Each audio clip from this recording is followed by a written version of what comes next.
वक्त रात के 10 बज रहे थे और मेरे कमरे की लाइट भी बंद थी। तभी दरवाजे से मौसी मेरे कमरे के अंदर आई। वह इस तरह से आई थी कि मैं उन्हें कमरे में आते देख ही न पाया था। मेरा सारा ध्यान अपने लैपटॉप पर जमा हुआ था। पता नहीं आराधना मौसी कब से चुपचाप आकर मेरे सिरहाने के पीछे किनारे की तरफ बैठी थी। मेरा ध्यान तब टूटा जब मौसी ने कमरे की लाइट को जलाया था।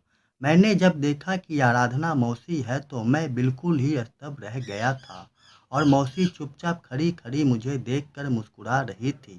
पर मेरी हालत उस वक्त एकदम से देखने लायक थी।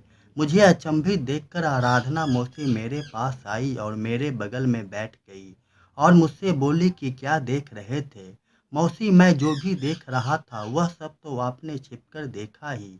अभी भी लैपटॉप पर वह मूवी चल रही थी जिसका नाम था प्यार किया तो डरना क्या।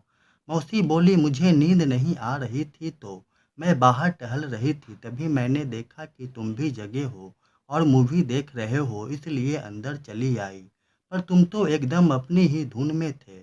आराधना मौसी ने अभी भी वही साड़ी पहन रखी थी और केस खुले ही थे। मौसी और मैं बातें करने लगे।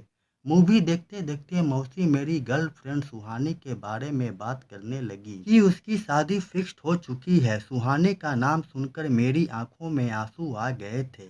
यह देखकर मौसी कुछ देर के लिए खामोश हो गई और फिर चुप्पी तोड़ते हुए कहा कि जो तुम्हें छोड़कर चला गया या जा रहा है उसकी तरफ मत देखो। इंसान को हमेशा उसकी ओर देखना चाहिए जो तुम्हारे साथ हो और तुम्हारी केयर करता हो। इतना कहकर आराधना मौसी खड़ी हो गई और कमरे से बाहर चली गई।